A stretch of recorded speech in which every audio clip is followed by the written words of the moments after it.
আশা করি শিক্ষার্থী বন্ধুরা তোমরা সবাই ভালোই রয়েছো এবং সুস্থই রয়েছো। তো আজকে Saint Joseph higher secondary school এবং কলেজ থেকে যে ক্লাসটা প্রোভাইড করা হচ্ছে রসায়ন বিভাগের ক্লাস, আমি মোহাম্মদ আশরাফুল ইসলাম রসায়নের প্রভাষক হিসেবে কর্মরত রয়েছি। তো তোমাদের সাথে আজকে যে বিষয়টা নিয়ে আলোচনা করা হবে এবং যে বিষয়টার উপর তোমাদের সাথে নলেজ শেয়ার করব সেটা হচ্ছে আমাদের খুবই গুরুত্বপূর্ণ একটা টপিক, যেটা 11 ক্লাস এবং 12 ক্লাস দুইটা ক্লাসের শিক্ষার্থীদের জন্যেই খুবই গুরুত্বপূর্ণ। এবং বোর্ড পরীক্ষার বিভিন্ন প্রশ্নপত্র যদি আমরা বিশ্লেষণ করি, অ্যানালাইসিস করি, তাহলে দেখতে পাই বিভিন্ন প্রত্যেকটি বোর্ডের কোশ্চেনেই হাইব্রিডাইজেশন এবং সংকরায়ন থেকে বিভিন্ন ধরনের কোশ্চেন ইতোমধ্যে এসে গিয়েছে এবং খুবই একটা ইম্পর্টেন্ট একটা টপিক। তো যা হোক, আমরা আজকে আলোচনা করব হাইব্রিডাইজেশন এবং সংকরায়ন। এবং হাইব্রিডাইজেশন এবং সংকরায়ন শেখার পরে আজকে আমরা এও দেখতে পারবো যে আসলে হাইব্রিডাইজেশন এবং সংকরায়ন এটা শেখার পরে আসলে কোথায় অ্যাপ্লাই করব, কোন জায়গায় আমরা প্রয়োগ করব, কী ধরনের কাজটা করব, আসলে কী উদ্দেশ্যে করতে যাচ্ছি। তো অ্যাকচুয়ালি আমরা জানি বিভিন্ন ধরনের রাসায়নিক পদার্থ রয়েছে। তার মধ্যে প্রথম রাসায়নিক পদার্থ আমরা পরিচিত হয়েছিলাম নবম এবং দশম শ্রেণীতে, সেটা হচ্ছে আয়নিক যৌগ। এবং আরেকটার সাথে পরিচিত হয়েছিলাম, সেটা হচ্ছে সমযোজী যৌগ।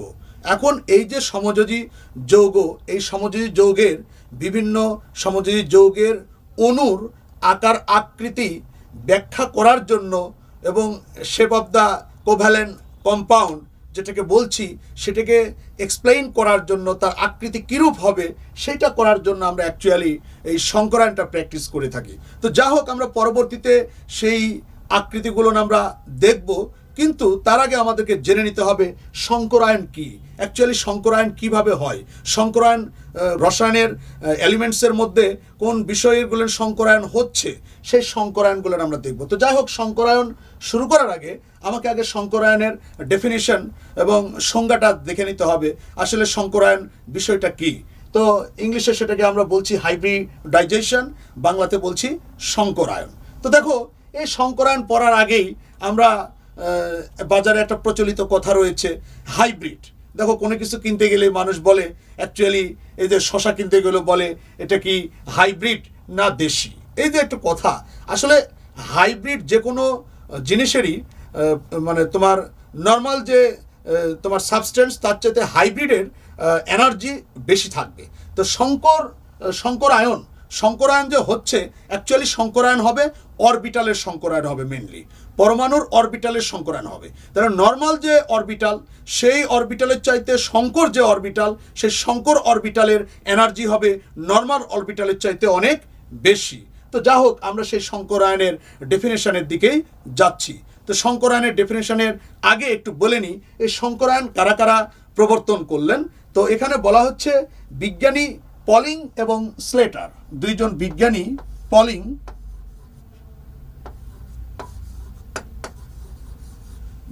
পলিং ও স্লেটার। দেখো, এই দুইজন বিজ্ঞানী পলিং এবং স্লেটার, ওনারা সমযোজী যে যৌগ রয়েছে, সমযোজী যে মলিকুল রয়েছে, সেই সমযোজী মলিকুল, যেমন ধরো আমরা এক্সাম্পল হিসেবে ধরতে পারি CH4 ওয়াটার, মিথেন তো লিখেছি আমরা, মিথেন, ওয়াটার, এবং আমরা কার্বন টেট্রাক্লোরাইড। দেখো, এইগুলো কিন্তু সমযোজী যৌগ। এই যে সমযোজী যৌগ, অ্যাকচুয়ালি মিথেনের গঠন প্রকৃতি কীরূপ হবে, ওয়াটারের গঠন প্রকৃতি বা শেপ সাইজ কীরূপ হবে, এইগুলোকে ব্যাখ্যা করার জন্য, এদের গঠনকে ব্যাখ্যা করার জন্য বিজ্ঞানী পলিং ও স্লেটার বিশুদ্ধ পারমাণবিক অরবিটালের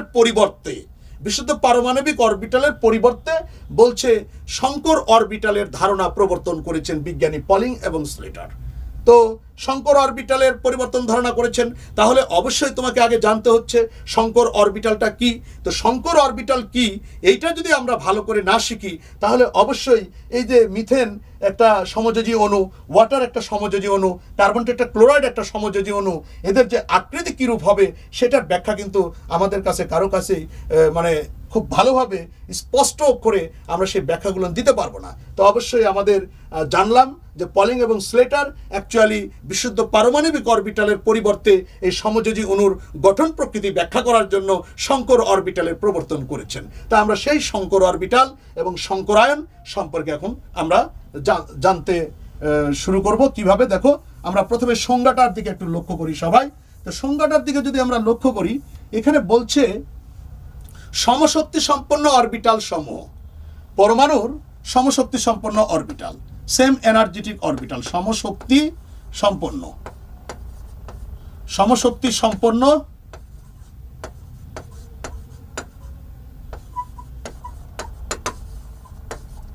দেখো পরমাণুর সমশক্তি সম্পন্ন অরবিটাল, সেম এনার্জেটিক অরবিটাল। এখন কোনগুলো সেম এনার্জেটিক অরবিটাল তোমরা ভালো করে জানো। তোমরা জানো যে একই অরবিটের অরবিটাল সমশক্তি সম্পন্ন হবে। একই অরবিটের অরবিটাল মানে কি, তুমি যদি চিন্তা করো এন এর মান যদি হয় 3, তাহলে এন এর মান 3 হলে এল এর মান কি হয় তোমার হচ্ছে 0, 1, 2। তো দ্যাটস ওয়াই তুমি অরবিটাল পেয়ে যাচ্ছ কি কি অরবিটাল, 3s, 3p, 3d। এগুলো কিন্তু তোমরা তোমাদের দ্বিতীয় অধ্যায় থেকে এগুলো শিখেছো।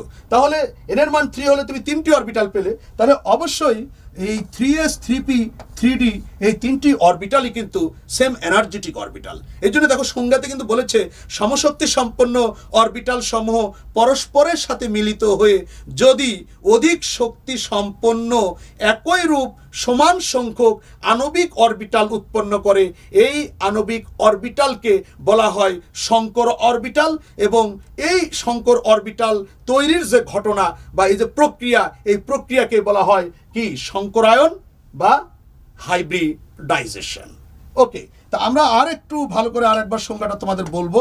দেখো আমি তোমাদের এই সংজ্ঞাটা বলছি, এই শঙ্করায়নের সংজ্ঞাটা বলছি, আরেকবার বলছি যে সমশক্তি সম্পন্ন অরবিটাল সমূহ পরস্পরের সাথে মিলিত হবে, সেম এনার্জেটিক অরবিটাল মিলিত হয়ে বলেছে যে একই সমান সংখ্যক একই রূপ তোমার কি তৈরি হবে, অরবিটাল তৈরি হবে সমান সংখ্যক। সমান সংখ্যক মানে কি, যে যতগুলো অরবিটাল মিশবে, ধরো সমশক্তি সম্পন্ন অরবিটাল যদি 3টা মিলিত হয়, তাহলে 3টা মিলিত হলে 3টাই আণবিক অরবিটাল তৈরি হবে, শঙ্কর অরবিটাল তৈরি হবে। এবং বলছে ওই অরবিটালগুলোর এনার্জি হবে অনেক বেশি। তাহলে বলছে সমশক্তি সম্পন্ন অরবিটাল সমূহ পরস্পরের সাথে মিলিত হয়ে যদি অধিক শক্তি সম্পন্ন একই রূপ সমান সংখ্যক আণবিক অরবিটাল তৈরি হয়। এখন কি বলেছে একই রূপ, কেন একই রূপ বলা হচ্ছে, কারণ ধরো সমশক্তি সম্পন্ন অরবিটাল, ধরো এস আছে, পি আছে, ডি আছে, এস পি ডি এই যে 3টা ভিন্ন ভিন্ন সমশক্তি সম্পন্ন অরবিটাল একসাথে মিলে গেল, এই 3টা অরবিটাল মিলে যাওয়ার পর নাম ধারণ করবে, কিন্তু একই রূপ বলেছে, একটা নাম ধারণ করবে। তার আমরা বাস্তব উদাহরণ কিভাবে দেখতে পাই, দেখো ধরো তুমি বাজারে গেলে, বাজারে গিয়ে তুমি ধরো তুমি রহিমের দোকান থেকে তুমি ধরো 200 গ্রাম আলু কিনলা, তারপরে করিমের দোকান থেকে 200 গ্রাম আলু কিনলে, জব্বারের দোকান থেকে 200 গ্রাম আলু কিনলে, তাহলে 600 গ্রাম আলু পেলে।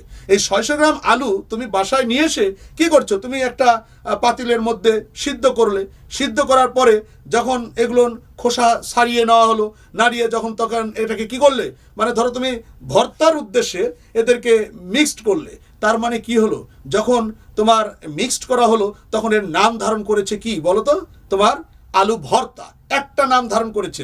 এবং কি যতগুলো আলু মিশিয়েছো ততটুকুই তুমি আলু ভর্তা পাবে। তুমি কিন্তু 600 গ্রাম আলু মিশিয়ে তুমি 400 গ্রাম আলুতে যে ভর্তা দেবে বা 800 গ্রাম আলুতে ভর্তা দেবে, সেই পরিমাণ কিন্তু তুমি আলু ভর্তা পাচ্ছ না।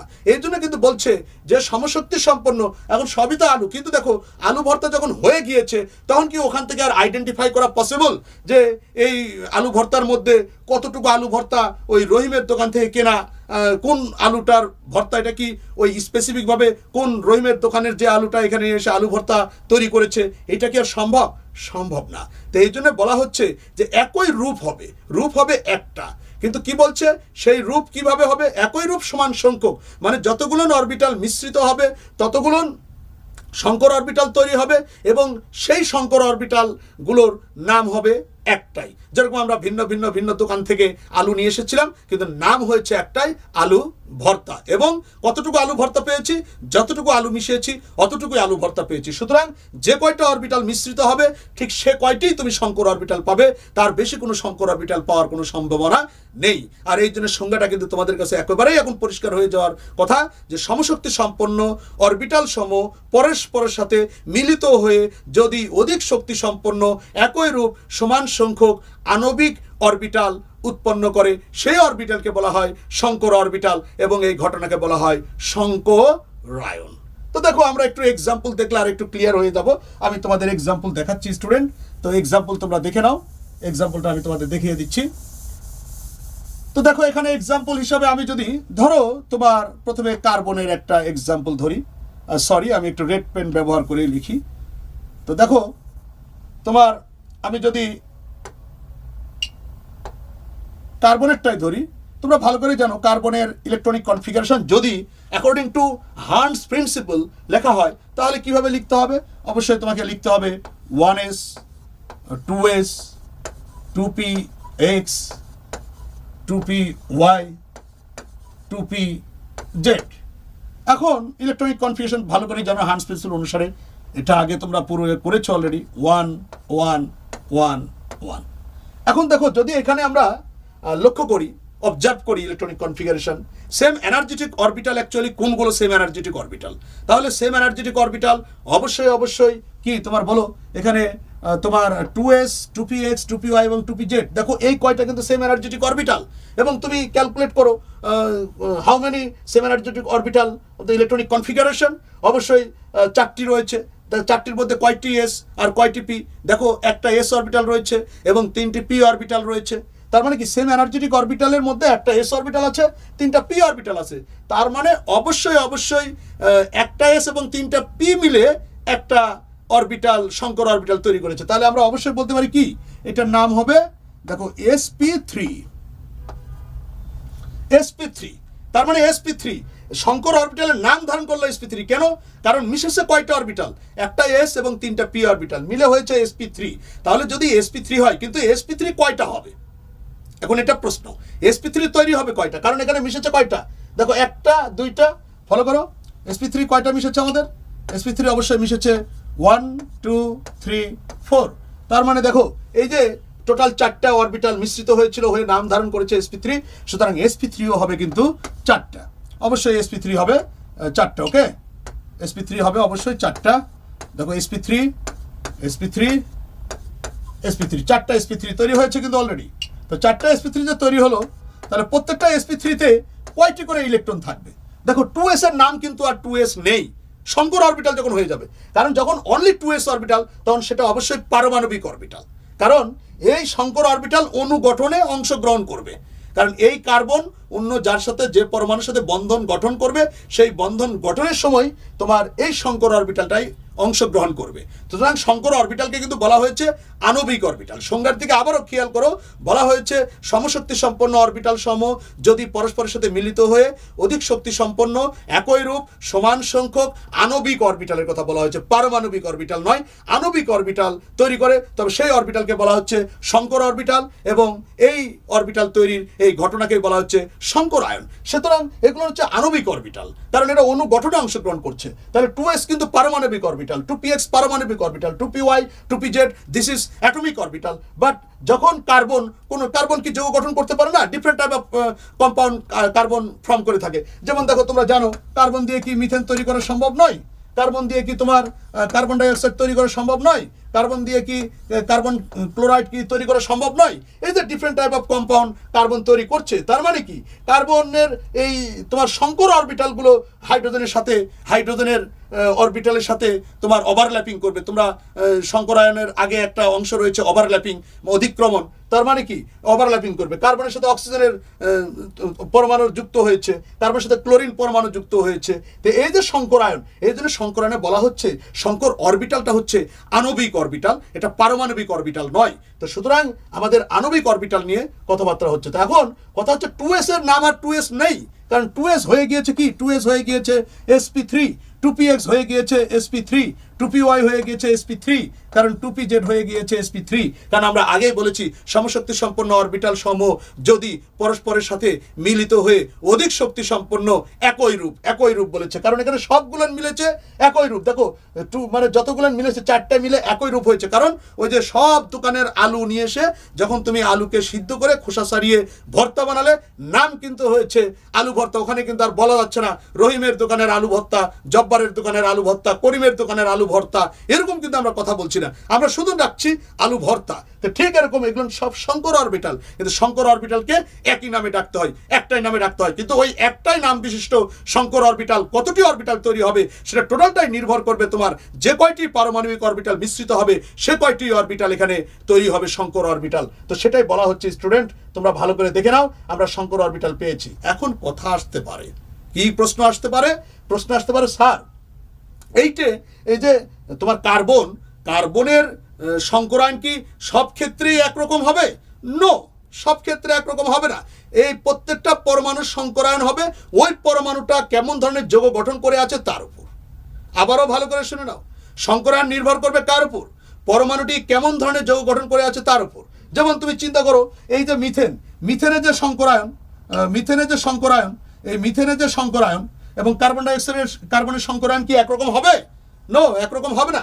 অ্যাকচুয়ালি মিথেনে কার্বন যে পরিবেশের আছে, কার্বন ডাইঅক্সাইডে কার্বন যে পরিবেশে আছে এবং থাকার যে প্যাটার্ন, সেই তো প্যাটার্নটা একরকম নয়।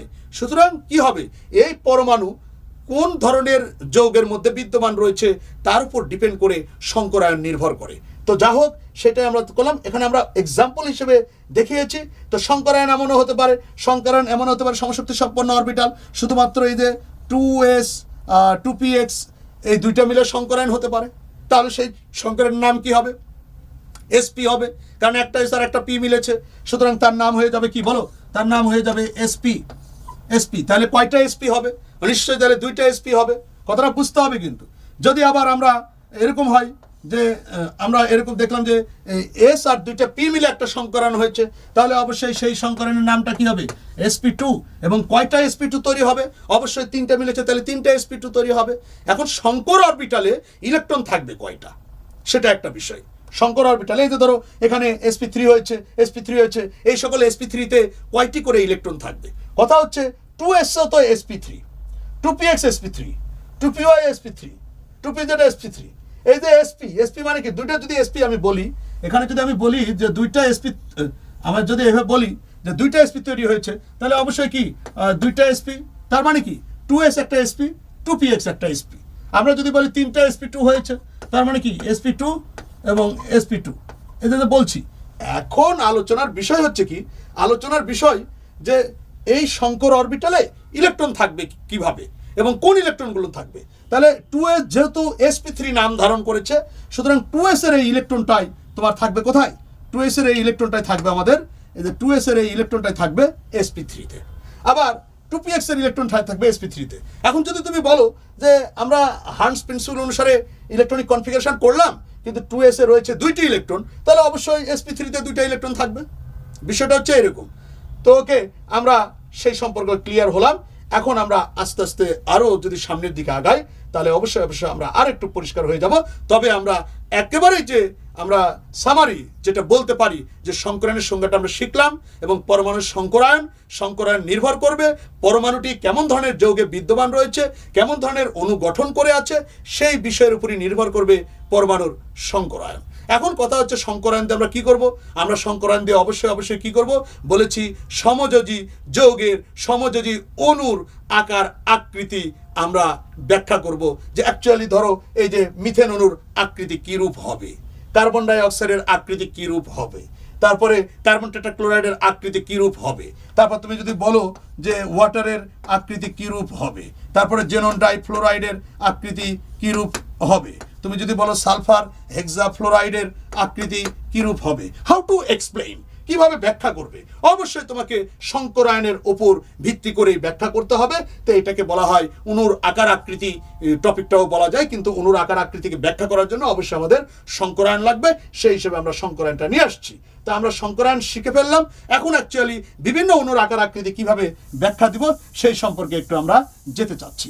তো স্টুডেন্ট, এর আগে এই অণুর আকার আকৃতি ব্যাখ্যা দেওয়ার জন্য আমাদেরকে কি করতে হবে? কোনো একটা মলিকুলের যদি তোমাদের বলে যে এই মলিকুলের আকৃতি কিরূপ হবে, ধরো তোমাকে আগে প্রথমে বললো মিথেন, ধরো তোমাকে প্রথমে দিয়ে দিল, একটু লিখে দিই তোমাদেরকে, দেখো যদি বলে ধরো এই যে মিথেন, মিথেন দিয়ে বললো মিথেন অণুর আকৃতি কিরূপ ব্যাখ্যা করো, এক্সপ্লেইন করো, হাউ টু এক্সপ্লেইন। তাহলে অফকোর্স তোমাকে কি করতে হচ্ছে? আমরা বলছি এটা একটা কোভ্যালেন্ট মলিকুল।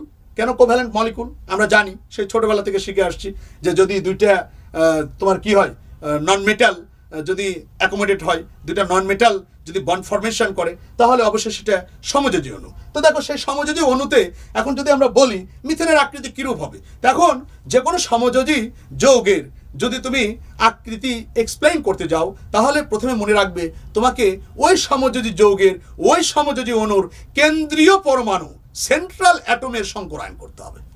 সবার কিন্তু শঙ্করায়ন করা যাবে না। শঙ্করায়ন করতে হবে কার? কেন্দ্রীয় পরমাণুর। খাতায় লিখে নাও সবাই ভালো করে, কারণ এখানে কি করতে হবে তোমাকে? কেন্দ্রীয় পরমাণু, সমযোজী যৌগের, সমযোজী অণুর কেন্দ্রীয় পরমাণু শঙ্করায়ন করতে হবে। এখন কিভাবে, how to select, how to detect central atom of the covalent compound, কিভাবে তুমি সেটা ডিটেক্ট করবে? খুব ভেরি সিম্পল। কিভাবে ডিটেক্ট করা যায় দেখো, যেটা জেনারেলি আমরা আইডিয়া করবো এইভাবে, যে যদি কোনো অণুতে যে পরমাণুর সংখ্যাটা সবচাইতে কম থাকবে, সবচাইতে কম সংখ্যক পরমাণু থাকবে, সেটা হবে সেন্ট্রাল অ্যাটম। তুমি দেখো, চিন্তা করো, এখানে মিথেন, মিথেনের সবচাইতে কম পরিমাণে রয়েছে। এখানে দেখো মিথেনে ভালোই করে দেখা যাচ্ছে মিথেন 1 মোল কার্বন পরমাণু এবং 4 মোল অক্সিজেন পরমাণু সমন্বয়ে গঠিত হয়েছে। তার মানে কি? অবশ্যই তোমার কার্বন এখানে সেন্ট্রাল অ্যাটম। ওকে, কারণ এটা যদি তুমি নর্মালি আমরা যে স্ট্রাকচারাল ফর্মুলা, স্ট্রাকচারাল গঠন শিখেছি, গাঠনিক সংকেত শিখেছি, সেই গঠনটা করলে কি হয়, মিথেনের সাথে আমরা যদি যে গঠনটা শিখেছি, দেখো মিথেনের গঠনটা এইভাবে কি আমরা বলি না? আমরা ক্লাস 9-10-এ কিন্তু আমরা এরকম দেখেছি, তোমরা দেখেছো নিশ্চয়ই। আমরা এইভাবে কিন্তু দিই, এই যে কার্বন এবং হাইড্রোজেনের মধ্যে মিউচুয়াল শেয়ারিং অফ ইলেকট্রন, তাই না? মিউচুয়াল শেয়ারিং অফ ইলেকট্রন এইভাবে আমরা বলে থাকি। তো যাই হোক, তোমরা আশা করি বুঝতে পেরেছো। এখন আমাদের বলা হচ্ছে সেন্ট্রাল অ্যাটমের শঙ্করায়ন করতে হবে। তাহলে নাম্বার 1 কন্ডিশন, যে ফার্স্ট তোমাকে আগে কম্পাউন্ড দেখতে হবে। কম্পাউন্ড দেখে আগে তোমাকে কম্পাউন্ডের সেন্ট্রাল অ্যাটম ডিটেক্ট করতে হবে, সিলেক্ট করতে হবে central atom. Central atom select করার পরে তারপরে তার শঙ্করায়নে চলে যেতে হবে। যখন এই শঙ্করায়নটা করে ফেললে তখনই তুমি খুব সুন্দর করে বুঝতে পারবে। কিন্তু তার আগে তোমাদের আমি একটা টেবিল দিয়ে দিব, যে টেবিলের মাধ্যমে তোমরা যে কোনো শঙ্করায়নের বিষয়গুলো আরো সুন্দর করে পরিষ্কার করতে পারবে, এবং এটা তোমার জানা থাকলে অনেক সুন্দর করে সহজেই আনসারগুলো করতে পারবে।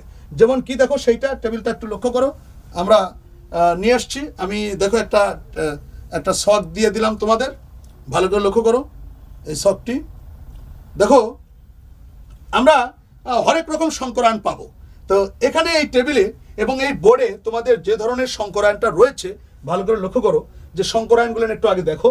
এই যে sp শঙ্করায়ন বলেছি, তারপরে sp2 বলেছি, তারপরে তোমার sp3, sp3d, sp3d2, sp3d3, d2, sp3, এবং দেখো এখানে আরেকটা লেখা আছে dsp2।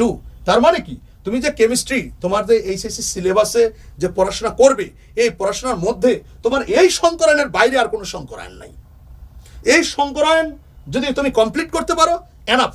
কারণ তোমার পরীক্ষা ভালো হতে বাধ্য, এবং তুমি অবশ্যই এর মধ্যেই তুমি কোশ্চেন কমন পাবে যদি এই শঙ্করায়নগুলো প্র্যাকটিস করে রাখো। তা আমরা প্রথমেই দেখো এখানে খুব সুন্দর করে তোমাকে জানিয়ে দেওয়া হচ্ছে, যদি তুমি এই কাজটা করতে পারো তাহলে তোমার জন্য অনেক ভালো।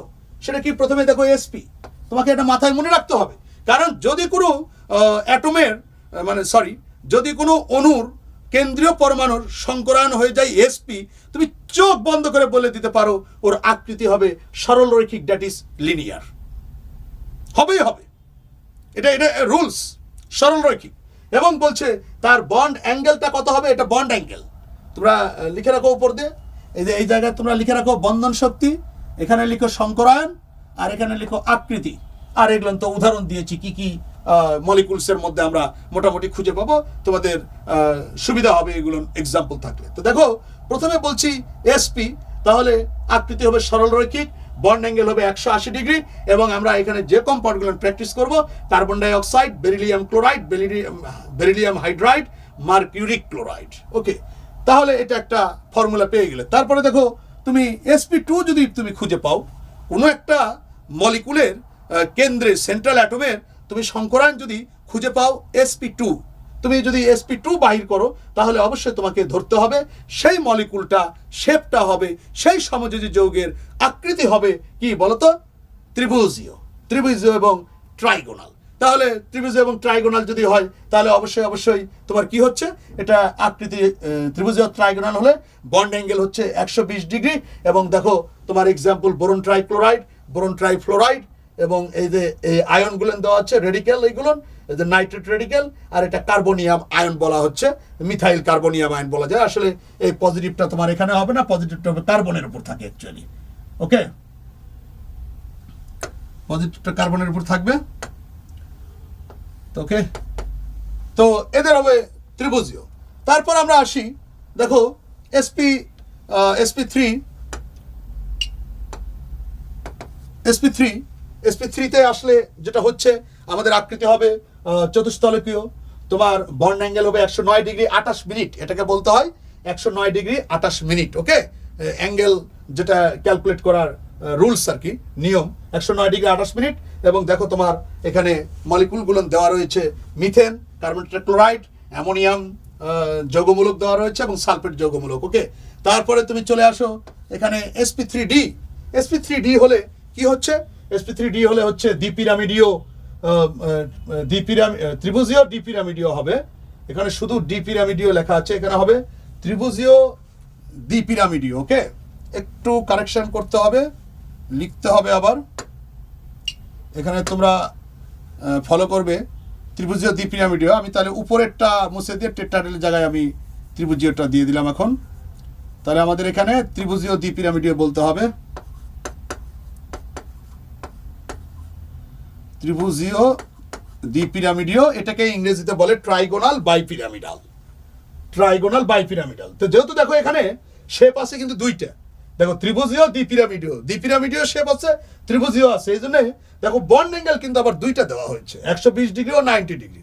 কারণ যে শেপটা ওর মধ্যে ত্রিভুজীয় থাকবে সেটা হবে 120 ডিগ্রি, আর যেটা দ্বিপিরামিডীয় থাকবে সেটা 90 ডিগ্রি ধরা হয়েছে।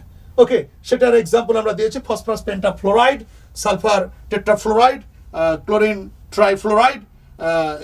ট্রাইফ্লোরাইড, এটা হচ্ছে আন্তঃহ্যালোজেন যৌগ। ঠিক আছে, এটা সম্পর্কে তোমরা জানো কিনা, এটাকে বলছে আন্তঃহ্যালোজেন যৌগ, কারণ দেখো দুইটাই হ্যালোজেন অ্যাটম দিয়ে যৌগটা তৈরি করা হয়েছে। যাই হোক, ওটা পরে আলোচনার বিষয়, অন্য বিষয় যখন ক্লাস হবে তখন তোমাদের বলা হবে। এখন দেখো জেনন ডাইফ্লোরাইড। তারপরে আসে sp3, তোমার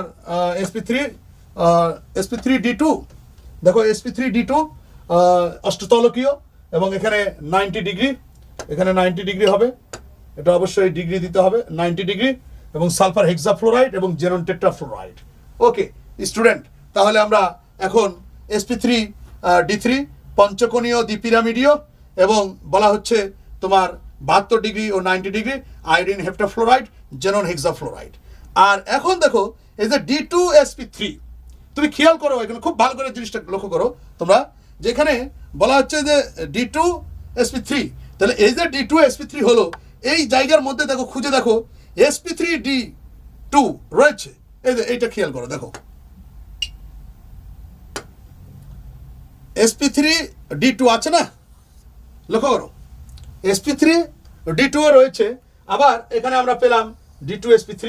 তো এইগুলো যখন তোমরা ডি ব্লক এলিমেন্টস পড়বে, ডি ব্লক এলিমেন্টসে যখন তোমরা যাবে, তখন দেখবে যে এই ধরনের সংকরায়ন আমরা পাবো।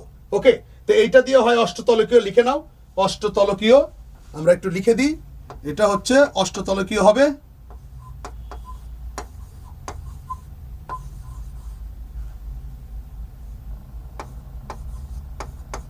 অষ্টতলকীয় অক্টাহেড্রাল, আর এদের dsp2 এটা দিয়ে হবে সমতলীয় বর্গাকৃতি,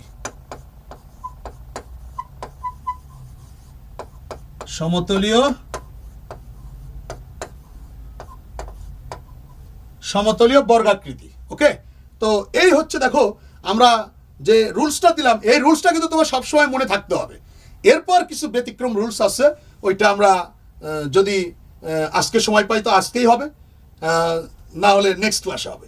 এখন বলছে দেখো এই যে এই রুলস, তার মানে কি কোনো একটা কম্পাউন্ডের মধ্যে এসপি যদি খুঁজে পাও তো এইভাবে। তা আমরা এখন একটু দেখি দু একটা এক্সাম্পল একটু করে দেখি যে আসলে আকৃতি কিভাবে মিলাতে পারছি কিনা। ওকে, তো আমরা সেই এক্সাম্পল করার জন্য যাচ্ছি। তো দেখো প্রথমে ধরো আমরা বেরিলিয়াম ক্লোরাইড দিয়ে কাজ শুরু করি।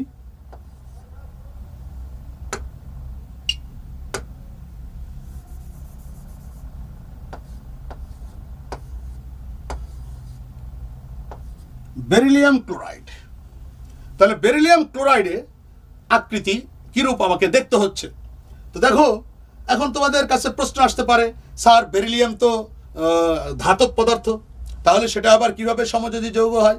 কারণ তোমরা ফাজানের নীতি যদি পড়ে থাকো জেনে থাকবে, যারা সেকেন্ড ইয়ারের স্টুডেন্ট, যারা তোমরা দ্বিতীয় বর্ষের স্টুডেন্ট রয়েছে, যারা পরীক্ষার্থী রয়েছে, তারা অবশ্যই বেরিলিয়াম ক্লোরাইড যে সমযোজী যৌগ তাদের মধ্যে প্রশ্ন থাকার মানে কথা না। কিন্তু যারা প্রথম বর্ষের স্টুডেন্ট তাদের মধ্যে হয়তো থাকতে পারে, কিন্তু তাও ফাজানের নীতি পড়া হয়ে গেলে আর থাকার কথা নয়। কারণ আমরা কি জানি যে যদি পোলার আয়ন বেশি হয় কোনো যৌগের মধ্যে, তাহলে সেটা আয়নিক বন্ধন গঠন প্রক্রিয়া আয়নিক হলেও সেটা সমযোজী যৌগের কি বৈশিষ্ট্য বহন করবে। তো যাই হোক, বেরিলিয়াম ক্লোরাইডের কেন্দ্রীয় পরমাণু আমরা পেয়ে গেলাম কি বলতো, বেরিলিয়াম। কারণ যেহেতু এখানে বেরিলিয়াম সবচেয়ে কম পরিমাণে রয়েছে, তো বেরিলিয়ামের ইলেকট্রনিক কনফিগারেশন আমরা করে দেখি।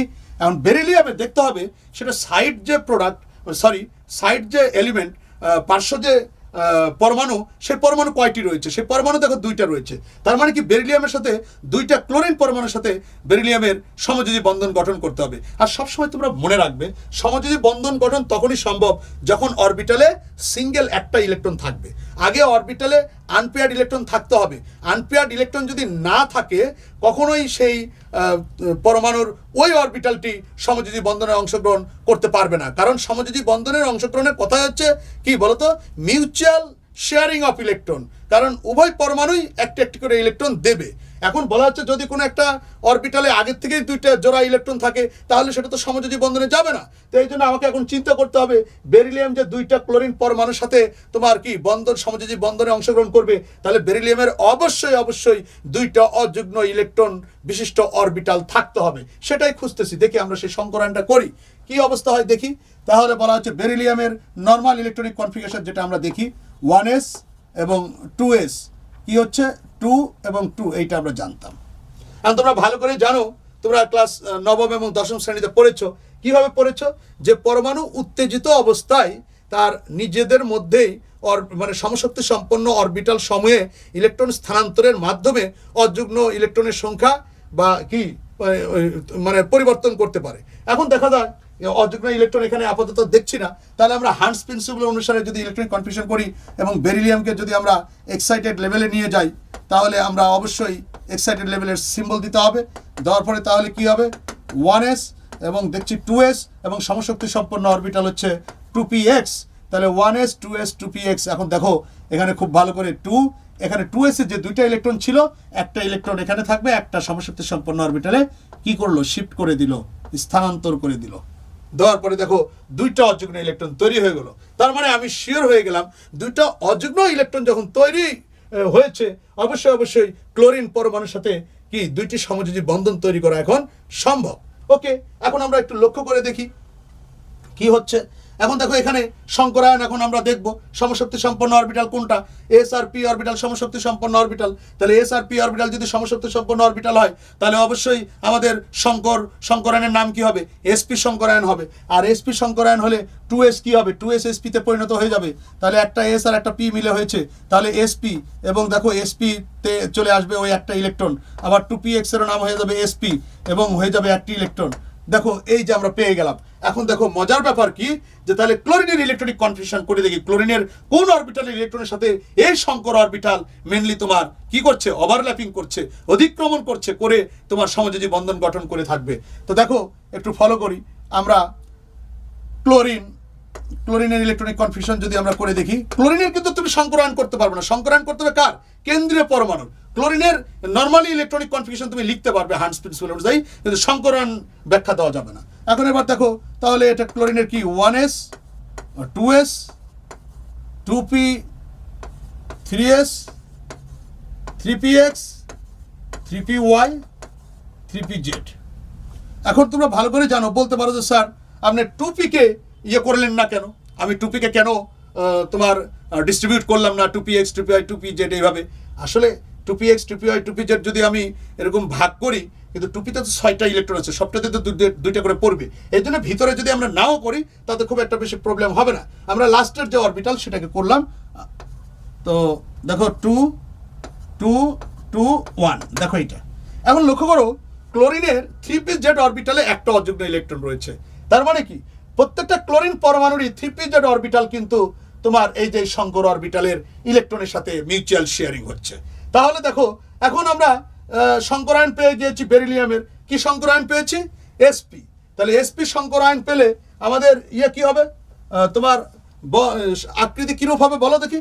আকৃতি হবে দেখো সরল রৈখিক, এবং বন্ধন কোণ কত হবে? 180 ডিগ্রি। আমরা খুব সহজে বুঝে গেলাম বন্ধন কোণ 180 ডিগ্রি হবে। তাহলে আমরা খুব সহজেই এই জিনিসটা এখন করে ফেলছি। দেখো তাহলে আমরা এখন আকৃতিটা একটু ড্র করব। আকৃতিটা একটু ড্র করে দেখবো আকৃতি কিভাবে ড্র করি। দেখো তাহলে কেন্দ্রে থাকবে বেরিলিয়াম, কেন্দ্রে থাকবে বেরিলিয়াম, দুই দিকের রেখাটা একটু সমান সমানই দেওয়ার চেষ্টা করবা, মানে জিনিসটা দেখতে যেন সুন্দর লাগে আর কি। এই দেখো বেরিলিয়াম যেহেতু সরলরৈখিক, তাহলে বন্ড অ্যাঙ্গেল, এই বন্ড অ্যাঙ্গেলটা হবে 180 ডিগ্রি। ওকে, এই বন্ড অ্যাঙ্গেল 180 ডিগ্রি। এখন এই যে কোভ্যালেন্ট বন্ড, এই যে বেরিলিয়াম আর ক্লোরিনের মধ্যে দেখো একটা কোভ্যালেন্ট বন্ড, এই বেরিলিয়াম কোভ্যালেন্ট বন্ড। এই কোভ্যালেন্ট বন্ড তৈরি হয়েছে কিভাবে? এই শঙ্কর অরবিটাল আর এই যে এই ক্লোরিনের পারমাণবিক অরবিটালের মধ্যে মিউচুয়াল শেয়ারিং। এখন সেই মিউচুয়াল শেয়ারিং, এই জন্য আমরা এই বন্ডকে আবার নেমিংও করতে পারবো ইচ্ছা করলে, যে সরি এই বন্ড লেখার আবার রুলস আছে কিভাবে লিখতে হয়। যে পরমাণুর থেকে যে অরবিটাল গিয়েছে সেই অরবিটালটা সেই পরমাণুর দিকে রেখে দিতে হবে। তাহলে এই ক্লোরিন থেকে আসছে কি? এই ক্লোরিন থেকে আসছে 3pz, 3pz এর অরবিটালের ইলেকট্রন শেয়ার করেছে। সুতরাং আমরা এখানে লিখব 3pz এবং sp। তার মানে এই ওভারল্যাপিং এর নাম হয়েছে এইটা। আর এখানে কি? sp 3pz। এটা লেখা বাঞ্ছনীয় নয়। তোমরা যেটা করবে, তোমরা সুন্দর করে এইভাবে এখন বেরিলিয়াম করার পরে সুন্দর করে এইভাবে তোমরা ড্র করে, এই যে আমি যেটা পরবর্তীতে লিখলাম, এটা যদি তোমরা নাও লিখো তাও কোনো সমস্যা হবে না, কিন্তু তোমাকে আকৃতিটা দিতে হবে। এখন দেখো এই জিনিসটা করতে পারলে এর ডিসক্রিপশন, বর্ণনাটা তুমি নিজে খুব দেখে দেখে সুন্দর করে করতে পারবে। কেন? তুমি বলতে পারবে বেরিলিয়াম ক্লোরাইডের কেন্দ্রীয় পরমাণু হচ্ছে বেরিলিয়াম, এবং সেই বেরিলিয়ামের কেন্দ্রীয় পরমাণুর সংকরায়ন লক্ষ্য করলে আমরা দেখতে পেলাম কি sp সংকরায়ন হয়েছে, অর্থাৎ দুইটি sp সংকরিত অরবিটাল তৈরি হয়েছে। এবং দুইটি sp সংকরিত অরবিটাল থেকে আমরা কি খুব সহজে বুঝতে পারি দুইটি ক্লোরিন পরমাণুর কি প্রত্যেকটি তোমার 3pz অরবিটাল রয়েছে। সুতরাং 3pz অরবিটালের ইলেকট্রনের সাথে sp অরবিটাল অধিক্রমণের মাধ্যমে দুইটি সমযোজী বন্ধন গঠন করে। যেহেতু বেরিলিয়াম ক্লোরাইডের কেন্দ্রীয় পরমাণু বেরিলিয়ামের sp সংকরায়ন হয়েছে, সুতরাং অবশ্যই এর আকৃতি হবে সরলরৈখিক, বন্ধন কোণ হবে 180 ডিগ্রি। সুতরাং আকৃতিটি নিম্নে দেওয়া হলো। এভাবে যদি তুমি লিখে দাও, তুমি একবারে ফুল নাম্বার ক্যারি করতে পারবে। তো এই যে বিষয়টা স্টুডেন্ট, তোমরা sp সংকরায়নের একটা উদাহরণ আমি দেখালাম, এরপরে আমি sp2 দেখাবো তোমাদের। ওকে,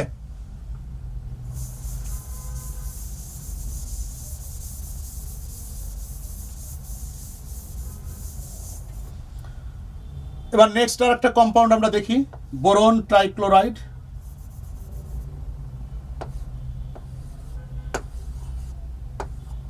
দেখো বোরন ট্রাইক্লোরাইড। তো বোরন ট্রাইক্লোরাইডে কেন্দ্রীয় পরমাণু কোনটি? বোরন নিশ্চয়। তাহলে বোরন যদি হয়, তাহলে আমি বোরনের ইলেকট্রনিক কনফিগারেশন করব। বোরনের ইলেকট্রনিক কনফিগারেশন করলে 1s 2s 2p। প্রথমে আমাকে অবশ্যই নর্মাল ইলেকট্রনিক কনফিগারেশনটা লিখতে হবে, এইটা। এখন দেখো এটা এক্সাইটেড লেভেলে নিয়ে যাব আমি। যেহেতু দেখেই বুঝতে পারছো বোরনের সাথে 3টা ক্লোরিন সমযোজী বন্ধন গঠন করবে, তার মানে বোরনের 3টা অযুগ্ম ইলেকট্রন অবস্থাটা তৈরি করতে হবে। তাহলে অবশ্যই আমি এইটা নিয়ে যাচ্ছি, কাজটা করছি। 1s 2s 2px 2py 2pz 2।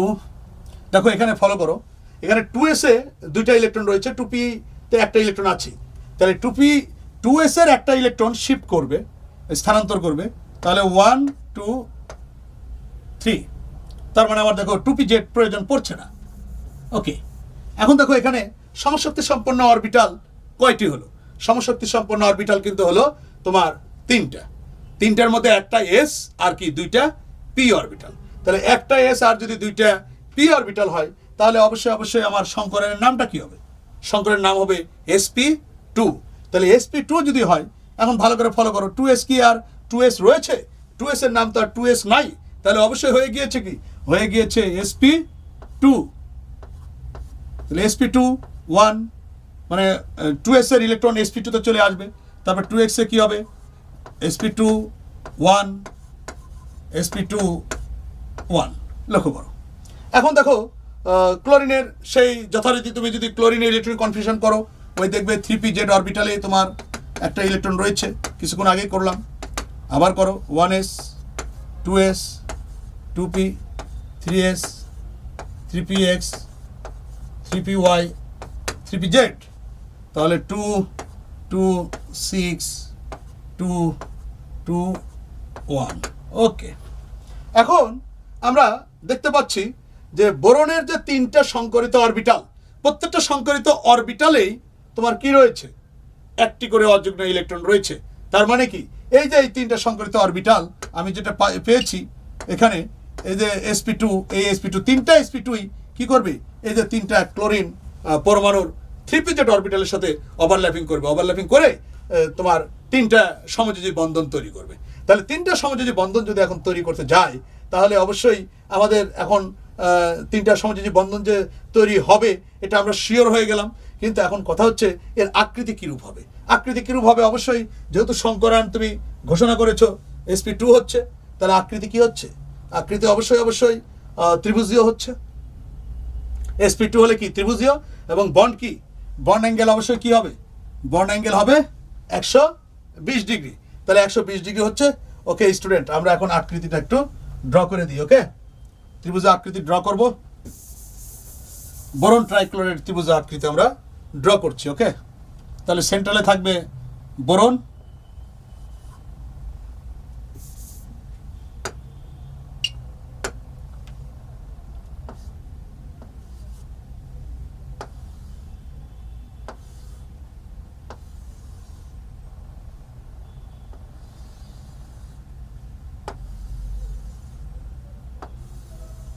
দেখো ত্রিভুজের শীর্ষে থাকবে তিনটা ক্লোরিন, আমি দিলাম। ওকে, এখন দেখো তোমার এই যে এই অ্যাঙ্গেলগুলো হবে 120 ডিগ্রি, এই অ্যাঙ্গেলগুলো হবে 120 ডিগ্রি, তো এই অ্যাঙ্গেলটা হবে 120 ডিগ্রি। ওকে, ত্রিভুজের শীর্ষে থাকবে তোমার তিনটা ক্লোরিন। তো দেখো এইভাবে আমরা করে ফেললাম একটা sp3 সংকরায়নের একটা কম্পাউন্ড। তারপরে আসি sp2 এর। এবার sp3 এর একটা দেখাই। আমরা যদি মিথেনের কথা চিন্তা করি, মিথেনের সেন্ট্রাল অ্যাটম কোনটি? কার্বন। তাহলে কার্বন যদি মিথেনের সেন্ট্রাল অ্যাটম হয়, তাহলে অবশ্যই কার্বনের আমরা ইলেকট্রনিক কনফিগারেশন করলে normally 1s 2s 2px 2py 2pz। প্রথমে আমরা দিব না, আগে নর্মালটা করি, আগে হান্টস প্রিন্সিপাল লিখব না। 2s 2p, তাহলে 2 2 2, এটা হচ্ছে নর্মাল অবস্থায়। এখন যদি এটাকে আমরা এক্সাইটেড লেভেলে নিয়ে যাই,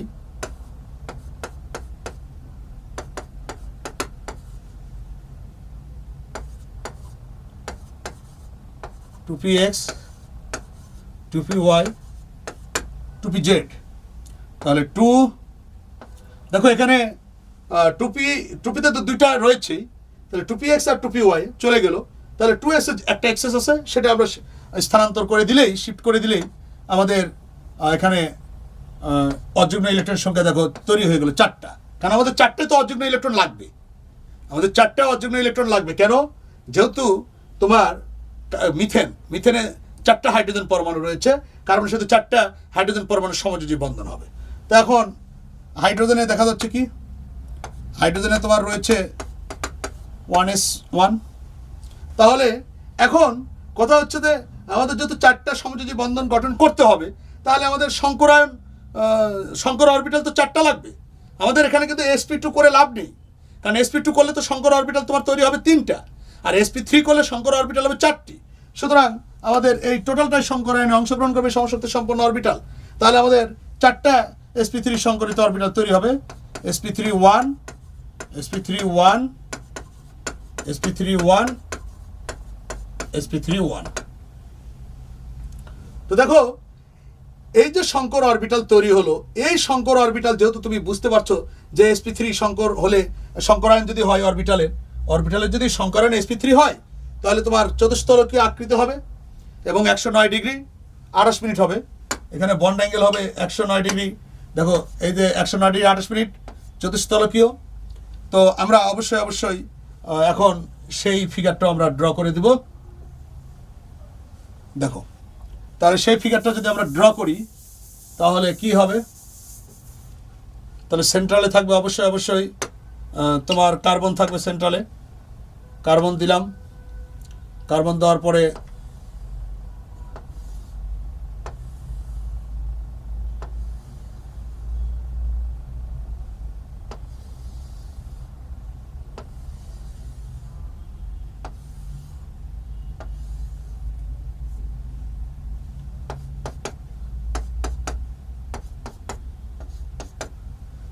এই যে দেখো এইটা, এইগুলোকে এখন বলা হচ্ছে এই যে এই অ্যাঙ্গেলগুলো হচ্ছে 109 ডিগ্রি 28 মিনিট হবে।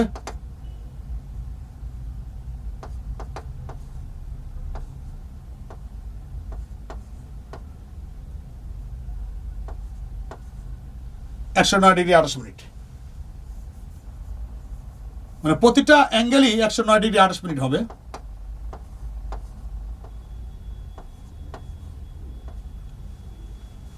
Degree 28 minute. তো মিথেন এবং এর আকৃতি হলো চতুস্তলকীয়।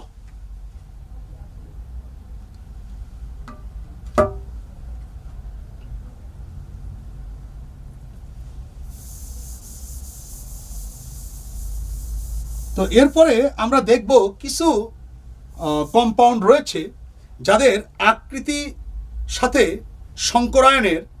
সংকরায়ন হবে sp3, কিন্তু আকৃতিতে দেখা যাচ্ছে তাদের কিছুটা হলেও অন্যরকম হবে আকৃতি। যেমন কেমন আমি তোমাদের একটু বুঝিয়ে বলি, যে ধরো তোমার কিছু একটা কম্পাউন্ড আছে যার আকৃতি হয়ে গেল sp3, তাহলে সংকরায়ন হলো sp3, আকৃতি হওয়ার কথা অবশ্যই চতুস্তলকীয়, কিন্তু দেখা যাচ্ছে সেই চতুস্তলকীয় আকৃতি না হয়ে অন্য ধরনের আকৃতি হবে। তাহলে নিশ্চয়ই এখানে কিছু কি অন্য আর একটা সূত্র প্রয়োগ করতে হবে। সেরকম একটা সূত্র রয়েছে, সেই সূত্রটি এই সংকরায়নের মধ্যে, সেই সূত্রটি তোমাদের জানতে হবে। সেই সূত্রটিকে বলে VSEPR।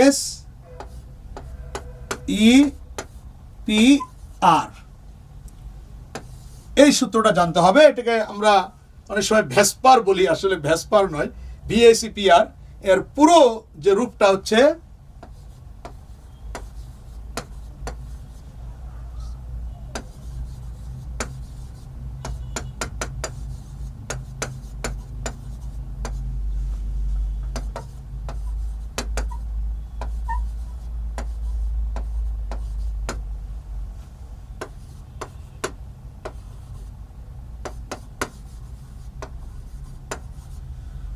Valence shell electron pair repulsion theory, বাংলাতে যেটা বলা হয়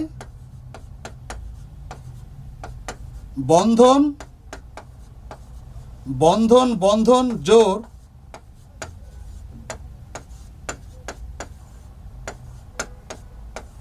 বিকর্ষণ তত্ত্ব। দেখো valence shell electron pair repulsion theory, বন্ধন বন্ধন জোর বিকর্ষণ তত্ত্ব। তো এই তত্ত্ব অনুসারে দেখা যাচ্ছে যে সংকরায়ন হলো ধরো sp3, বাট চতুস্তলকীয় না হয়ে আকৃতিটা একটু অন্যরকম হয়ে যাচ্ছে। এর কারণটা কি? এর কারণটা এই থিওরির মাধ্যমে ব্যাখ্যা করা হবে। তো এরকম তুমি যে টোটাল সংকরায়ন যে তুমি পড়বে sp, এই যে যতগুলো এখানে সংকরায়ন দেখছো, এই যে এখানে যতগুলো সংকরায়ন দেখছো, এখানে sp sp2 sp3 sp3d এই সব সংকরায়নের মধ্যেই দেখা যাচ্ছে কিছু কিছু কম্পাউন্ডে এরকম সংকরায়ন হবে, কিন্তু বাট সংকরায়নের এই যে আমরা যে শিখলাম জেনারেল রুলস অনুসারে যে sp হলে সরলরৈখিক হচ্ছে, sp2 হলে ত্রিভুজীয় হচ্ছে, sp3 হলে চতুস্তলকীয় হচ্ছে, কিন্তু অ্যাকচুয়ালি যে ওই সংকরায়ন থেকে ওইখান থেকে ওই রকমই আকৃতি হবে, ওই চতুস্তলকীয় আকৃতি হবে তা কিন্তু নয়। কিছুটা আকৃতির বিকৃতি ঘটবে। সেই আকৃতির যে বিকৃতি ঘটবে, সেই আকৃতির বিকৃতি ঘটা ব্যাখ্যা এই ভ্যাসপার থিওরির মাধ্যমে ব্যাখ্যা করা যায়। আর এই জন্য ভ্যাসপার থিওরিটা আলোচনা নিয়ে আসলাম ওই ধরনের কম্পাউন্ড করার জন্য। এখন ওই ধরনের কম্পাউন্ড তোমাদের সিলেবাসের মধ্যেও রয়েছে, সিলেবাসে অন্তর্ভুক্ত এই একটা জিনিস, এই টপিকটা। এখন এই ভ্যাসপার থিওরি মতে অ্যাকচুয়ালি কি বলছে, কারণ ইলেকট্রন কিন্তু বেশ কিছু ধরনের ইলেকট্রন আছে। আমরা যেরকম বলি আনপেয়ার্ড ইলেকট্রন আছে না, আছে। আবার লোন পেয়ার ইলেকট্রন, মুক্তজোড় ইলেকট্রন আছে। বন্ড পেয়ার ইলেকট্রন, বন্ধনজোড় ইলেকট্রন আছে। এখন এই ভ্যাসপার তত্ত্বমতে বলা হচ্ছে ইলেকট্রনগুলোনের বিকর্ষণ। ইলেকট্রন তোমরা ভালো করে জানো রসায়নে সমধর্মী আয়নসমূহ পরস্পরকে কি করে, বিকর্ষণ করে। তো এখানে আমরা যে বিষয়টা খুব ভালো করে দেখতে পাচ্ছি সেই বিষয়টা হচ্ছে এই ধরনের বিষয় যে আমাদের অ্যাকচুয়ালি ভ্যাসপার থিওরির তথ্য মতে অ্যাকচুয়ালি আমাদের এই ইলেকট্রনগুলো পরস্পরকে কিভাবে বিকর্ষণ করে। তো এই তথ্য মতে দেখো বিকর্ষণের একটা বলা হচ্ছে, আমরা সংক্ষেপে যদি এলপি লিখি তাহলে লোন পেয়ার মুক্তজোড় ইলেকট্রন, এটা মনে রাখবে। তাহলে এলপি মানে কি, লোন পেয়ার বিকর্ষণ সবচেয়ে বেশি। লোন পেয়ার বিকর্ষণটা হচ্ছে সবচেয়ে বেশি। তারপরে হচ্ছে লোন পেয়ার এবং লোন পেয়ার বি মানে লোন পেয়ার বন্ড পেয়ারের বিকর্ষণ তার চাইতে কম, আর বন্ড পেয়ার বিকর্ষণ একেবারেই কম। এই একটা সিরিজ, কারণ এটা আমাদের কাজে লাগবে যখন ওই থিওরিটা অ্যাপ্লাই করব। তো এই স্টুডেন্ট আমাদের এইগুলো তোমাদের থাকবে পড়াশোনা, এবং আশা করি আমরা নেক্সট ক্লাসে যখন আমরা আসব এই ভ্যাসপার থিওরির যে কম্পাউন্ডগুলো রয়েছে সেই কম্পাউন্ডগুলো তোমাদেরকে আবার দেওয়া হবে। এবং তোমরা সবাই ভালো থাকবে, নিজের প্রতি খেয়াল রাখবে এবং অবশ্যই স্বাস্থ্যের দিকে খেয়াল রাখবে, এবং তোমরা প্রতিনিয়ত প্র্যাকটিস করবে। পড়াশোনা যতই বেশি প্র্যাকটিস করবে ততই বেশি মনে থাকবে বিষয়গুলো। তো আশা করি নেক্সট ক্লাসে সুস্থ থাকলে আবারও তোমাদের সামনে যে কোনো টপিক নিয়ে, রসায়নের টপিক নিয়ে আবারও হাজির হব ইনশাল্লাহ। ওকে, আল্লাহ হাফেজ।